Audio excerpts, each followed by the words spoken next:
Bro, sorry. Nagtatampo ka sa akin simulan yung mag-ano yung social na iwalay. Ay, bakit mo naman naisip na kumbaga magtatampo ako sa'yo dahil kasi umalis yung social. Siyempre, Ayan.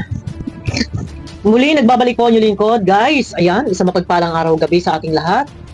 At dito ay samahan nyo ako sa aking pagbibigay ng aking opinion. Ito, yung reaction, no? Patungkol dito sa pag-interview ni Vincent Calyada kay Kalinga Prab. Medyo doon, sa comment section, ay hindi yata nagkaintindihan. No, teka muna, at mapulang labi ko. Hindi yata nagkaintindihan. At doon, ang mga viewers ay parang may paninisi sa Kalinga. Yan. Paglilinaw. Ito ay paglilinaw lang sa lahat na hindi totally tinanggal sa Kalinga. Kumbaga, dahil dala-dala nila, ito, ano ba topic natin? Kay Vincent Calyada, in-interview si Kalinga Prab. And kaya daw siguro, akala ni Vincent Calyada ay may tampo. Nagtampo si Kalinga Prab dahil sa pagkakaalis or inalis daw ang Rochelle. Hindi inalis. Kumbaga, binigyan na ng laya na pagyabungin ang kanilang tinatawag na Rochelle community. Dito, guys, pakiclick muna ng thumbs up bago tayo magpatuloy. Papalpitate ang dibdib ko. Yan. Pakiclick muna po ng thumbs up. Bago tayo magpatuloy, guys, likha ito ni Vincent Calyada at in-interview nga dito si Kalinga Prab. Ano raw ang masasabi? Ito ba ay marapat pang sigurong marapat pa bang balikan? Itapik muli, gayon tahimik na. Baka maulit na naman yung mga pangbabas at iba-ibang mga opinion sa bawat isa ang kanilang mabitawang salita sa comment section. Likha ni Vincent Calyada, guys, kahit wala pang 24 hours. Meron na yata 24 hours. Yeah. Ito. bro, sorry. Dahil na ulit nakasama. Hindi na ako nagtatampo ka sa akin simulan yung mag-ano yung social na iwalay. Ay, kumusta? Ang sabi niya, boss, sorry. Ngayon lang ulit nakapunta o nakasama. Baka kasi ay nagtatampo ka sa pagkahiwalay. Wait, pakinggan muna natin ulit, ha? Pakinggan muna natin. Bro, sorry. Dahil na ulit nakasama. Hindi na ako nagtatampo ka sa akin simulan yung mag-ano yung social na iwalay. Ay, Baka kasi nagtatampo ka simula nung nag-ano yung Rochelle, naghiwalay. Baka nagtatampo. Bakit magtatampo si Kalinga Prab sa'yo? Baka kasi nagtatampo dahil nag-ano yung Rochelle, naghiwalay. Siguro nahiwalay. Yan, nahiwalay. Ang tanong nga, bakit magtatampo si Kalinga Prab? Dahil lang doon sa pagkalayo o pagkawalay, hindi ano ba, hiniwalay, binukod lang naman. Hindi naman totaling tinanggal ng Kalinga. Baka raw nagtatampo si Kalinga Prab kay Vincent Calyada. Ano ang ipagtatampo sa'yo? May nagawa ka bang kasalanan?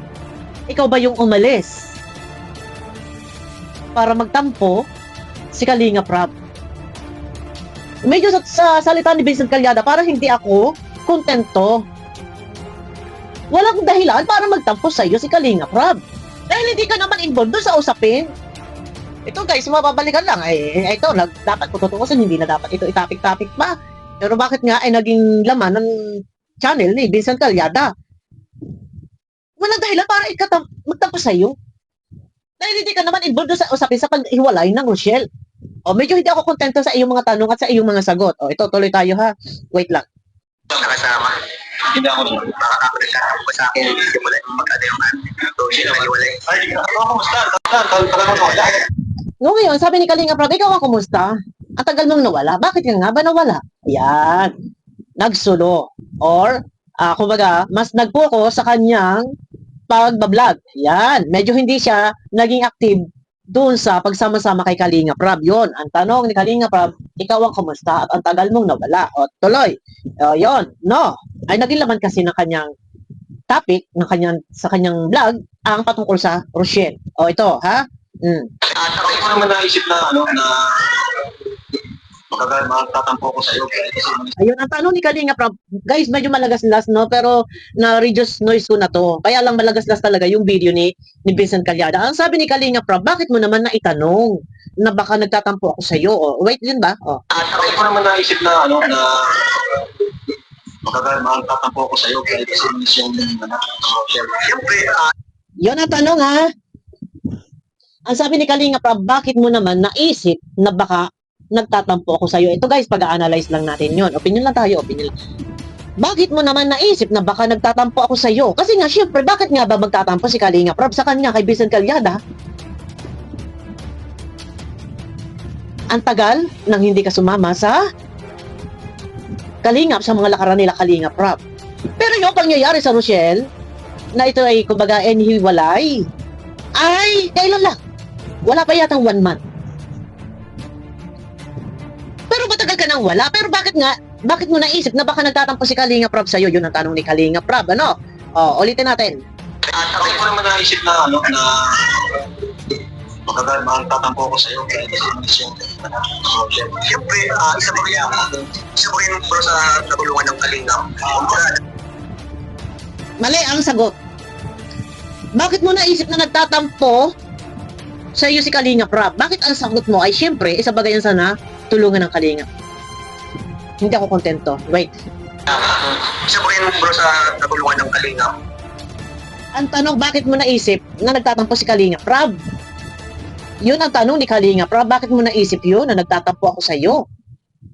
Bakit ang sagot mo? Siyempre, isa bagay yan sa natulungan ng Kalinga. So doon, may paghihinayang dahil nawala. O, teka, wait. Teka. Siyempre, isa pa rin bro sa natulungan ng Kalinga. Dahil din sa iyo. Laking pasalamat ako din dahil sa iyo. Wala din ganun eh. Ang layo ng tanong mo, anong sagot? Ang tanong ni Kalinga Prab, bakit mo naisip na nagtatampo ako sa iyo? Pero ang sagot mo, siyempre, isa bagay yan sa natulungan ng Kalinga. Na kung hindi dahil sa iyo, ay wala. Ang layo na to kasapalong, hindi ako kontento sa sagot. Oh.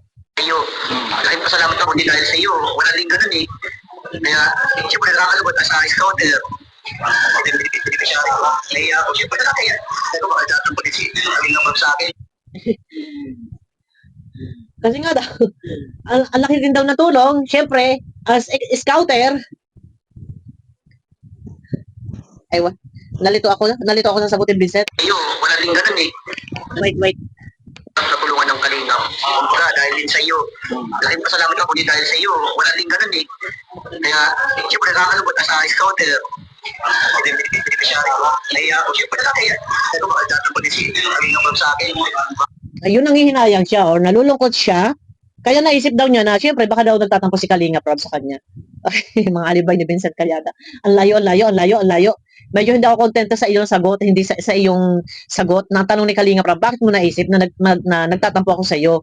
Ang sabi mo, siyempre, ay natulungan din baga ng Kalingap yan. At bilang scouter, ikaw ay nalulungkot. Kaya naisip ko na, baka ikaw ay nagtatampo sa akin.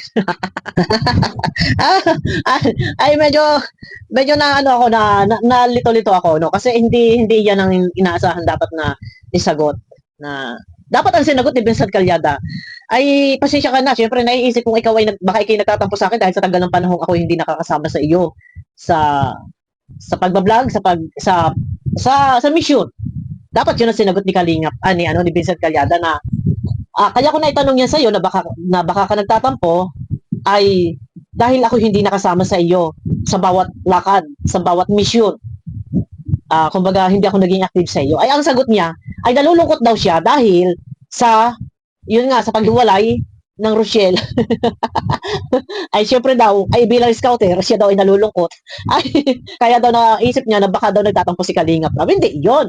Dapat ang sinabi mo, ay kaya ko na itanong na baka ikaw ay nagtatampo dahil ako hindi nakakasama sa iyo sa mission. Dapat ganun. Dito ngayon, kinukuha niya yung opinion ni Kalinga Prab at hiningian din niya ng opinion si Jomar, at sabi pa nga niya kay Jomar ay aalis na rin kayo.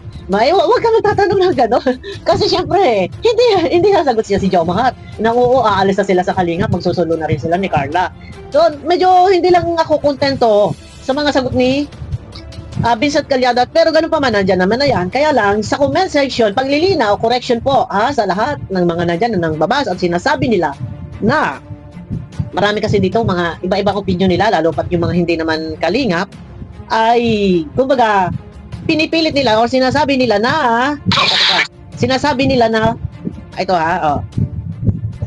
ito, may nag-comment dito. Sa pagkakaalam ko, hindi naman umalis ang Rochelle, pero talang tinulak sila palayo sa Kalingap. Hindi naman inalis ang Rochelle, pero parang tinulak sila palayo sa Kalingap. Talagang ayaw umalis ni Roel, pero pilit silang tinutulak. Yan ang totoo. Ang dami dito. Vincent, Vincent, makinig ka, move on ka dahil sa pananalita mo, tatawa-tawa pa, tatawa-tawa ka pa, insulto sa Rochelle ang ginawa mo para alam mo yun. Ay, sana alam mo yan. Kung may isip ka, medyo rambulan na po dito sa comment ni Vincent Calyada. Yan. Medyo, kung umalis ang Rochelle, lagi silang pinahalis sa mga live. Nako, walang balak umalis ang Rochelle, kaso tinulak talaga sila para umalis. Siguro, sinubukan lang sila dahil akala ng iba, paghiwalay na ay babagsak na, tapos pagpipiestahan ng mga anti-Rochelle. Dito, naghalo-halo na yung mga comment. Kung tutuusin dapat, hindi na dapat maitapik pa ang Rochelle sa live mo, Vincent Calyada, para maiwasan ang sama-saring mga negatibong komento. Dahil yan ay tapos na at kami din na may pinagbabawalan ni Kuya Bal na kung maaari ay wag nang itapik dahil iba-iba pa ang magiging komento ng iba, na lalo pat yung mga anti-kalingap dyan na hindi natanggap yung mga nangyari. Pero malinaw na malinaw, yan ay hindi totally hindi tinanggal sa Rochelle. Dahil meron sila tinatawag na Rochelle Community, challenge yun ni Kuya Bal, subukan pagyabungin, subukan mawalay sa, kumbaga ipagpatuloy yung tinatawag na Rochelle Community, tapos hilahin lang yung Kalinga, sabay-sabay pag-angat. Challenge naman yun sa kanya, ewan ko yung iba, hindi lang nila masyadong inintindi dito guys, pero ang dami pa din dito na mga tanong ni Vincent Calyada, meron pa siya sinasabi, naku, meron pa siya dito ng, teka, Hindi naman ikaw kasama dun sa buti kung ikaw yung ikaw yung talagang ikaw yung umalis, ikaw yung nagpasimula. Ayun, nilinaw ni Kalinga Prab na walang dapat siya ikatapos sa'yo dahil hindi naman ikaw kasama doon sa issue yun.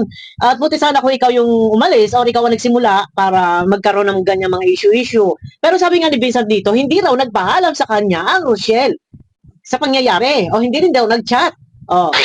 Wala naman sa akin sinabi ng Di sa'yo nang hindi ka na hindi mo na akong kinausap nila yung time na nagkali sila, nagkalingap. Naano ko na lang sa YouTube na mismo. Grabe talaga, nakakalungkot talaga, grabe. Lungkot ko. Hindi siya nagpaalam sa'yo. Hindi pa nagpaalam sa akin na gano'n na wala na sila sa kalingap. May maintindihan ko din sana kung nakapaalam din sa akin. Pero siguro, di na din nila masabi kasi busy siguro. Ayun na, guys, meron sinasabi dito na hindi daw nag-chat or hindi daw nagsabi na sila ay inalis na or yung mga issue nga gano'n, mga usapin gano'n or wala na sa Kalinga, hindi raw nag-chat. Isa lang ibig sabihin yan. Pag hindi na nag-reach out sa'yo, hindi na nagsabi sa'yo or hindi na hiningi yung opinion mo na man lang sana Kuya Vincent, inalis na ako sa Kalingap or ganon, or ikaw naman ang scouter, ikaw baka mapapakiusapan mo si Kuya Bal dahil ninong naman ito ni Vincent Calyada. So walang ganon, ibig sabihin lang yan, hindi ka nakilala, hindi ka na nalaala na ikaw yung scouter, na kundi dahil sa iyo hindi sila makikilala or wala yung na-scout mo, wala sa kinatatayuan. Yun lang. Ibig sabihin, hindi nagparamdam sa iyo, hindi nagsabi na inalis na sila or wala ni hoy ni hay. Ibig sabihin niyan, limot ka na. Yun lang yung Vincent, hindi nagpaalam sa iyo, hindi nagsabi sa iyo na ganito ganyan, wala na. Ibig sabihin niyan, hindi ka na nalaala nung time na yan at wala na nga. Ayun lang guys, basta sa akin lang. Siguro para sa akin wag na yung topic, pero ay syempre nandiyan na yan, nagta-topic tayo, pero hindi ako kontento sa mga sagot ni Vincent Calyada. Pero ganun pa man, nandiyan na yan at nanghihinayang nga daw, nalulungkot si Vincent Calyada sa pangyayaring iyan, pero wala tayong magagawa. Hindi ka dapat malungkot dahil maganda naman ang sitwasyon, ang katatayuan ng iyong na-scout at ika ngay mayaman na yata ha, hindi ko alam, at hindi naman nagmukhang kawawa nang sila ay nawala na sa Kalingap or hindi naman totaling nawala or sila ay medyo may sariling community na yan, tsaka hindi ka dapat malungkot Tsaka okay na yun, at natulungan naman ng Kalingap. Eh, ano pa ba naman? Hanggang sa pagtanda, ugod-ugod na Pasko Yabal, isandal pa rin sa Kalingap. O, di ba? Ay, yun lang. Hindi ka nga nalaala na. Pero wala tayong magagawa. Ganun talaga. May nagka-amnesia. Ayun na. Guys, abangan nyo ako sa aking next video. May kalang shout out. Yung gusto makapanood, panoorin nyo po kay Vincent Galyada. Walang mambabas. Opinion ko lang naman yun. Dahil bakit nga niya natanong na baka kasi meron kang tampo sa akin. Bakit magtatampo sa'yo si Kalingap? Walang dahilan, walang para magtampo sa iyo. Dapat ang sinabi mo ay pasensya ka na, baka kayo nagtatampo dahil hindi na ako nakakasama sa mga mission mo. Yun, tagal ng panahon hindi ako nakatutok diyan sa coffee shop or doon sa pagsama-sama sa mga bawat vlog, no? Yun na, guys, abangan nyo ako sa aking next video. May kalang shout out po at pakiklik naman po muna ng thumbs up. Opinion, reaction ko lang to. Bahala kayo kung anong opinion nyo. May kanya-kanya naman tayo ng opinion. Kanya-kanya tayo ng kaisipan. Yan. Abangan nyo ako guys sa aking next video.